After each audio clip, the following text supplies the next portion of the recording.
Notice natin, ang problema ni customer, kahit hindi naman daw lubak-lubak yung dinaraanan niya, para daw siyang dumadaan sa lubak-lubak. Hindi naman sa transmission. Hindi naman po, sir. Ano kasi? 125 kasi eh. Grab ako. Ah? Grab. 125? Oo. Ilan taon na? 4. 4 na taon? Parang ano na, parang 7 taon na yung sasakyan mo pala. Biro nyo, no? 23 model itong sasakyan ni customer, pero 125,000 kilometer na yung tinakbo niya. Yun nga ay dahil sa ginagamit niya itong pang-grab. Mas gusto ko na nga dumadaan sa lubak para di ko nakaramdaman yung ano. Kaliwa. Sige, kanan. Kanan. Kahit walang lubak, ano? Opo. Di ba lang nila sinubukan tanggalin yung shock absorber, ganon? Ay, hindi nga eh. Sinilip lang nila. Sinabi na shock. Tapos, may mga x-ray pala yung mga shock mata nung gumawa sa'yo. Pero yung rack and pinion ko nun, talaga yung sira na rin talaga sir. Pero yun nga lang, napamahal lang din. Bakit? Pilitan? Hindi, nirepair lang sir. Ayon kay customer, okay naman daw yung pagkaka-repair ng steering rack assembly niya. Kaya lang yung nirereklamo niya talagang problema, hindi nawala. Na kahit wala nga raw lubak, ramdam niya raw sa gulong na parang nalulubak daw siya. Kaya para mapanatag na yung isip ni customer, sinamahan ko na lang siyang mag-road test. Baka sakali malaman ko yung pinanggagalingan ng pinoproblema ni customer. Ano yan? Yung narinig mo yung ugong? Yeah, parang may ugong. Ha? Opo. May ano siya sir eh. May times na pagka Ugong sir narinig ko, hindi ano eh. malayo yung takbo ko, dun lumalabas minsan yung sakit niya. Sige, labas mo nga. Sasabihin mo nga sa akin. Hindi mo ma-pronounce Yung ano po yung niya. ugong o yung ano Yung tunog. ano po, yung parang sa helicopter, tug tug tug tug tug tug tug tug tug ganun. Ayun po. Hindi, pag tumakbo na ako ng 100 sa expressway, medyo kinakabahan din ako. Wala. Tapos sobra na rin yung may times na talagang Yung maalog na siya sir. May times na gano'n Pero narinig ko ugong sa likod eh. sa likod. Narinig, di ba ganun? Hmm. Hindi, totoo lang. Yung totoo lang. Huwag mo kong sabihin sa gusto ko, pero kung ikaw talaga tatanungin. Ang narinig ko, Ayun na, yan, ganyan. Yan. Actually mga boss, yung sinasabi ni customer na ingay, halos wala naman akong marinig. Parang ganun yung may Sir, pag ganyan talagang pakalasin yan, dapat isa-isa ay manual ikot. Yan.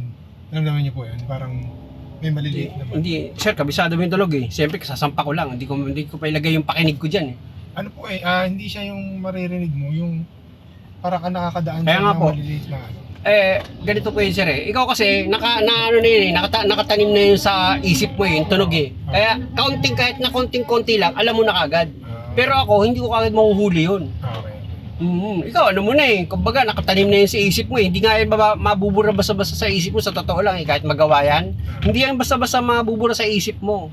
Unless talagang di mo siya papansinin. Kasi kung ako lang makikinig, halos dala ng ng paggamit mo ng sasakyan eh. Yung kilometer. Ganyan pag luma na eh, mga ganyan na naririnig ko eh. Sa mga lumang sasakyan. Maliban sana kung nakakarig ka ng ugo, kaya lagutok, okay lang sana eh. Kasi dala na sila yung laki ng tinakbo mo eh. Ilang kilometer na yan? 125. Oo, 125. Na kung tutuusin, sabi ko nga kay customer, hindi man sira yung pyesa mo, pero sigurado ako, malambot na yung ibang parts dito sa sasakyan niya. Kahit sabihin pa natin na 23 model yan, kaya lang yung laki ng tinakbo, syempre, nagasgas na rin yung pyesa kahit papaano. Hindi mo na pwede sabihin 23 model, dapat smooth na smooth pa rin yung andar niyan, di ba? Tapos yung pang ilalim mo, wala kang maririnig na ingay. Hindi ganun. Ang pinagbabatayan dyan, kahit sabihin mo pang bago yung sasakyan, kung ikaw ang bibili, syempre, ang titignan mo, dapat yung kilometer reading niya, maliit lang yung tinakbo. Pero yung tinakbo mo, ang laki. Kaya kita dito dinaan sa lubak na to, kasi parang lumabas yung tunog. Pero hindi siya lumabas eh, wala sa tunog lumalabas eh. Ibig sabihin siya, talaga sa pyesa mo yung may problema. Talagang yung mileage mo, malaki masyado yung tinakbo. Kumbaga, maluluwag lang yung peso mo, pero hindi ko matatawag na sira. Sir, gagastos ka talaga dyan kung gusto mo talaga mawala. Akong narinig ko talaga, ugong. Pero sinangayon mo naman ako na may narinig ka ring ugong. Sa likod ko naririnig sir eh. May nagsayo ba sir na bearing? Yun yung dito sa may sa harap. Kung tutuusin, nagwiwigil daw kasi yung ano. Ay, ang mahal kasi nung siningil, 5,000 daw. Sabi ko, maghanap ako. Magsi-second opinion muna ako. Pero kapag ako mag-second opinion sa iyo, sir, ima-manual check up natin yan. Pero ang magiging sagot ko sa'yo, dala lang sir ng malaki na yung tinakbo mo sa pagkakagamit mo lang. Gamit lang. Kasi sir, mayroon din kami sasakyan dati, mayroon din akong motor. Kinukumpare ko ron eh. Pag ganito pala pag matagal na, sabi ko. Hindi na katulad dati na pag tumakbo ko, wala akong maririnig na ugong o kaya kaunting lagitik sa gulong. Itong kay customer, hindi naman luma itong sasakyan niya. Kaya lang, yung tinakbo niya, masyado nang malaki. Tapos, wala pa naman siyang pinapapalitan na pyesa. Yung steering rack niya, narinig nyo naman, pina-repair niya lang. Pati yung ibang pyesa sa pangilalim, repair lang Sa din. kasi kung iniisip mo, magtuturo ako ng pyesa na sira para kumita ko. Sir, wala akong maipakita sa yung sira sa sasakyan mo. Lubak-lubak itong dinadaanan natin, ayan Ayan ang patunay na Ngayon, ang inaano ko sa'yo, ayan, mga ganyan dapat may sira. Kung shock absorber, ano yun? Tutunog yan, posibleng hindi. Pero yung sobrang bilis ng takbo mo, makakarinig ka ng ingay. Sir, ilang kilometer yan? 120. Ayun, ang laki ng tinakbo mo, sir. Nararamdaman ko siya, sir, pagka Mabilis. mabilis po tapos patag, yung walang lubak. O sige, sa C6 kami magro-road test. Ikaw hinahanap ko talaga, sabi ko. Sige, sir. Ayan, yung mga ganyan. So, nagkalas ka na nito, Hindi pa, sir. Pero dito, Yung pabango. Pero hindi Ito yung sir, naririnig mo, itong electric pan dito. Maano kasi yung tenga ko Malaki, lakas ang pandinig Sa pag-road test na ginagawa namin mga boss, wala talaga akong maihatol dito sa sasakyan ni customer. Walang vibration sa manibela, di ba? Wala naman. Sa akin, sir, ang hatol ko dito, dala nung laki ng tinakbo mo ng sasakyan mo Pero kung gusto mo talaga mawala yan, papalit ka talaga unang-una yung bearing mo sa likuran. 100 lang, dapat pinalitan mo na yan Ganun. Kung hindi ka pa nagpalit ng shock, kasama rin yung shock, malambot na yan, sigurado. Sir, dala kasi, yung kwento mo kasi kung okay lang sana sa akin kung talagang nakarinig ako ng lagotok man lang Yung lumalagot ko kasi dati, sir, pag nalulubak ako.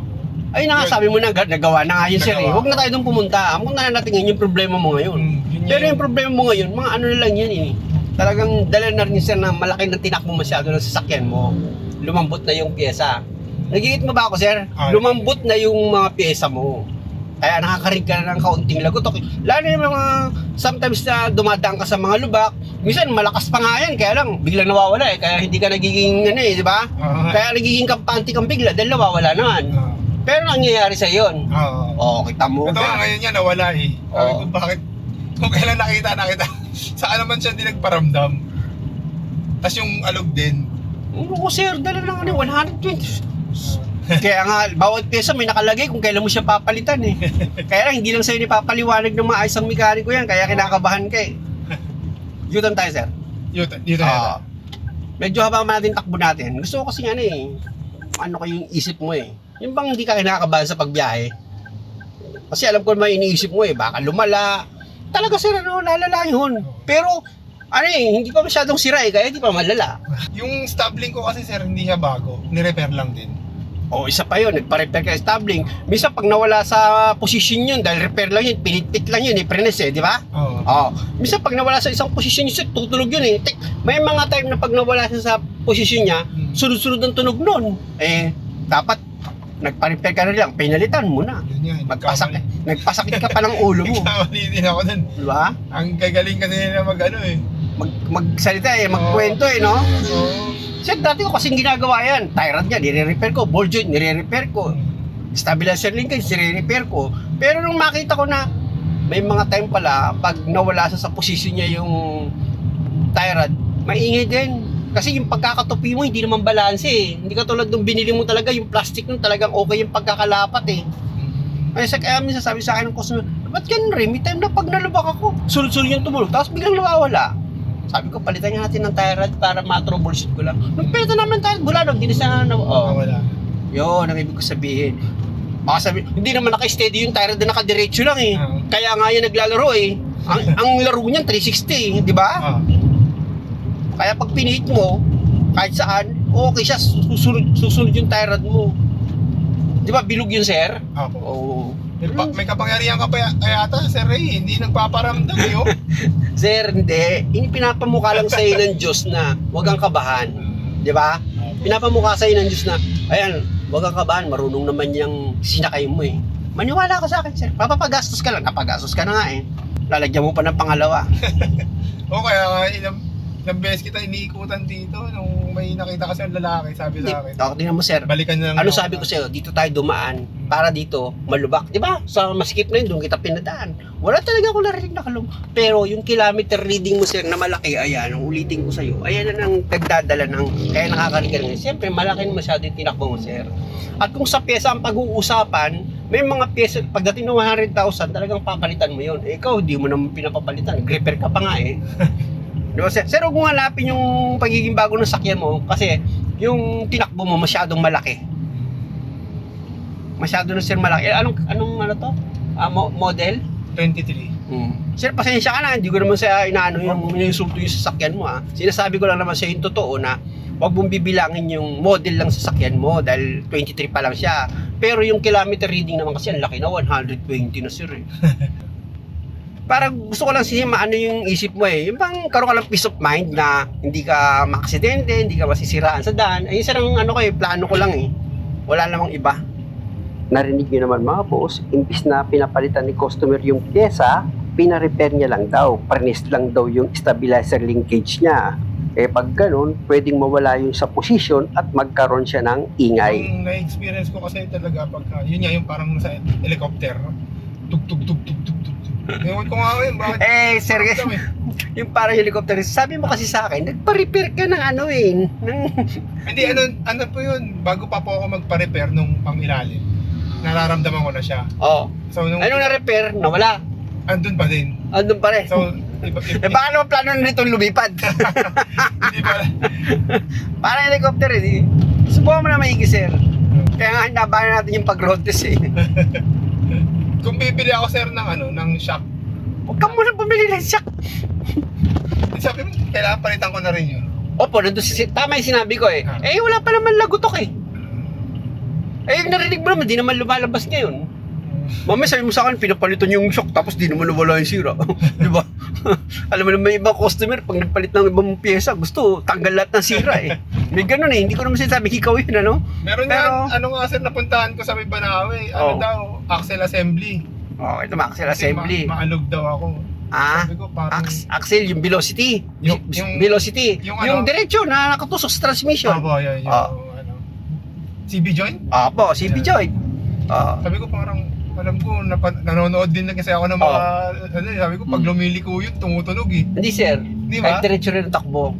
Tumutunog. Sige, sasabihin ko sa'yo Ako. yung pagliko, yung sa outer CB joint, ay doon matutunog yun. Pero pag diretso ang takbo, yung inner CB joint. Kasi kaya ko naman yung sabi, na-encounter ko na yun eh. Baka naman sabihin na iba. Mali ko rin naman sinasabi ko. Paano naging mali? Na-encounter ko nga. Hindi pa nga lang ako nagbablog nun. Humahatol din ako nun. Pero hindi ko kasi nakatulad ngayon. Sige, yutan tayo. Baka nalulugi ka na sa gas eh. Hindi nagparamdam sa'yo. Sir, ayaw mo. Pero kung yun yung sir, yun yung, pong tingin yung sira, pag yung ganun yung matunog. Tug. Kaya nalulubak ka, hindi? Hindi po. Hindi ka nalulubak. Sa akin kasi sir, pag ako susunod, yung manual check-up, yung pyesa. Kasi ayaw ko matulog ganyan. Dito po siya malakas eh. Pangaramdam ko sa kanan. Dito sa Malakas sa di dyan magma-manual check-up. Eh kasi iba, yung mag-manual check-up eh. Ang gusto, agad bili ng pyesa eh, di ba? Ganyan ba kasi ng panalita mo talagang marami kang kwento. Siyempre, yung mekaniko, lalo na, hindi ko naman nilalahat. Natapat ako mekaniko, mukhang pera. Bawat kwento mo nun, may dadagdagan niya yung sira. Baka ito yun! Sir, may rin pa akong ganito eh. Ito pa yun! Tapos bawat salita mo, may dagdag yun. At dahil nga sa wala akong makitang problema dito sa pangilalim ni customer, pero may suspect ako kung ano yung pinanggagalingan nung sinasabi ni customer na parang helicopter. Ayun nga yun, yung pina-repair niya na stabilizer linkage. Kaya yung ingay, andun pa rin. Ano ko dyan, baka may nawala ka lang sa posisyon yung yung inano sa'yo eh. Kaya narinig mo yun eh. yung ganon. Ano yun? Kasi, pag umaandar yung sakyan mo, sir, yung, ano sir, yung tie rod, yung ball joint, syempre nag-iba-iba ang posisyon niya, kaya nga yung bilog eh. Eh, kung mo pre-rinse yung ano mo, stabilizer linkage mo, di ba? Napunta siya doon sa kanto na maluwag. O, pag tumatakbo ka ngayon, sir, kahit patag yung dinadaanan natin na yan, natural makakalig ka ng ingay, baka yun lang ano mo. Hindi naman ako nag-ano na, na tinatamad gawin. Hindi. Sabi ko lang sa'yo, totoo pwede mangyari. Eh kung may lumalagotok lang yan eh, na narinig ko eh, di sana sabihin ko sa'yo, sige sir, ano na yan, ito nasagot ko dyan. Hindi kita masagot eh. Pero mga sikwento mo, ayun ang mga sagot ko. Tsaka sa tinakbo ng sasakyan mo. Yung iba nga dyan, pag nagsita, 10 taon na nga itong sasakyan ko, tsaka malaki na rin yung tinakbo, hindi na ako magtataka eh. O diba? Sa tinakbo sila nagbe-base. Kaya, sasabi mo sa akin na bago lang yung sasakyan, sa tinakbo ko nagbe-base sa tinakbo. Everyday kasi ito eh. Kasi sir, unang-una pag tinakbo, yung makina mo siyempre nagagasgas din yan, yung piston gumagalaw eh, di ba? Oo. Lahat yan nagpa-function eh. Siyempre gumagana lahat yan, na ano rin siya, nagagasgas din yan kahit papaano. Kasi kung sir magtaka kung medyo magkakaroon ka, nakakanig ka ng konting ingay, kasi nagkakarga ka rin ng bibigat, takbo ka pa ng takbo. Eh kung talagang gusto mong mawala yung tunog niya, palitan mo pa lahat ng pyesa. Mapupunta ka talaga doon. Ngayon sabi mo, eh bakit yung kasama ko, isang pyesa lang ang pinalitan? Natsamba ng mekaniko yung sira agad eh. Nakuha niya agad yung problema eh. Pero hindi rin magtatagal, magkakaroon pa rin ng ingay yun. Dahil nga sa laki ng tinakbo niya, susunod na rin yung ibang pyesa. Matandaan na rin yung Opo. Kaya parang ano eh, parang mga timing belt, di ba? Pagdating ng timing belt, sabi mo maganda pa yung andar ng sasakyan mo. Kapag naka 100,000 km ka, magpapalit ka talaga, di ba sir? Yes. O pagpasabi mo, hindi isang taon pa yung sasakyan ko, eh 100 naman yung tinakbo mo. Di ba sir? Makakatwiran mo ba yon? Hindi ah. Ganun yun ibig ko sabihin. Nung umuulan, sir, may nakita kong umusok yung hood ko. Natural. Oo, yung makina mo na, maring nadadaanan mo yung tubig na basa, tatalsik yun. Umiikot yung pan mo. May mga umiikot na pyesa dyan, di ba? Dito sa ibabaw. Malam mo, talsikan yung tumalsik sa ibabaw ng makina na basa. May time na ganun. Ayun, yung ginawa ko, ganun yun ang problema niya. Umusok. Oo, umusok daw, bigla yung pa. Natalsikan lang yun. Kinabahan din kasi ako nun. Hindi naman siya Unless na nag-overheat ka, iba yun. Dahil pag nag-overheat ka, makikita mo naman dyan eh. Paano na pinag-usapan natin? Naka 22 na akong sa'yo ah. Hindi ko alam kung sermon ba yun o paliwanag eh. Hindi, pasensya ka na pero yun lang akin yun. At least maganda nga. Gusto ko yung maliwanagan ko, yung magkaroon ka ng peace of mind, nagmamaneho ka, okay, di ba? Kita mo naman, lahat na mapagtanungan mo, puro palit eh. Sa akin, wala ka marinig na gano'n. Wala akong makitang problema, ano magagawa ako? O di kayo na pumesto sa akin. Ayan na Kuya Ray, oh. Ayan oh, ito po. Ito, lumalabas na siya. Ayan na, sige. Ito. Ayan po. Ayan, ito, hindi siya tunog Kuya. Ayan na siya eh. Ayan oh, yun, para tayong nalulubak. Ayan oh, yung umaalog na po siya. Pati Mercon. Ito na yung sinasabi ni customer na kahit napatag yung daan, para daw siyang nalulubak. Yun ang nararamdaman niya. Ayan, ang mga boss, lumabas na raw. Hindi ko kasi marinig talaga eh. Ano lang po eh, pakiramdam lang siya eh. Ito. Pakiramdam lang pala eh. Ito po. Ano po, para kung nalulubak siya ng maliliit. Gumaganon?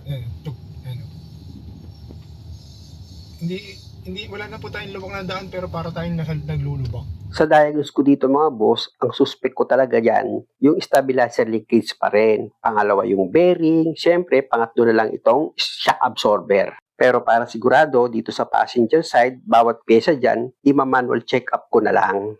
Ang ng kasa, stabling, sabi sa'yo. Dati isa isang sasakyan mo. Di ba nangyari na sa'yo yung dati, sabi sa'yo, stabling. Eh, ang ginawa mo kasi ngayon, pina-repair mo naman yung stabling. Eh, syempre siya, pag pina-repair mo, yan ganyan, gumagalaw yung sasakyan, nag-iiba siya ng posisyon nun. Kasi nakakalog-kalog yung gulong eh. Kasi yung stabling, naglalaro din yun eh, parang tire din yun, parang ball joint. Kaya nandun din yung ko. Ayun din ang ko. Di ko tutuusin, tama naman pala yung sinabi ko sa'yo eh. Tama naman. Oo. Tama naman sinabi ko sa'yo na pwedeng sa stabling kasi pina-repair mo lang, nawala sa kasi nga kakalog-kalog na gano'n. Ay, anong posisyon ng stabling? Pag ganun din. Eh, paano po yung pagka naggaganon-ganon na po? Sir, yung stabling nagaganon din. Okay. Ano yun, 360 pa rin na tignan mo sir, bilog yun. Kaya nga sa ginawa nyo ng bilog yun, dahil ang laro nun, pwedeng pakaliwa, pwedeng pakanan, pwedeng pataas, pwedeng pababa. Kaya parang Tyrant at ball joint din. Ganon din sila. Nasagot ko na yan sa kanina eh. Ngayon, yung sinasabi mong, kung yun ang magiging suspect mo, ay yun sila naging suspect ko kanina, yung pagkaka-press. Di ba? Iniipit lang po. Papo. Kasi nga, nag-experience ko na yan sa Tyrant eh. Sabi ko, sabi sa akin ko, ganun rin, wala na-repair natin para nakakanig ako minsan. May mga time lang naman, pero minsan nawawala. Palitan kaya natin yung Tyrant, yun. Kaya naging sagot ko sa iyo, yung stabling. Same sila ng trabaho. Mahal po kasi ng original eh. Alam mo, brand maganda. Kasi naman kasi sir, gusto nyo kagad original eh.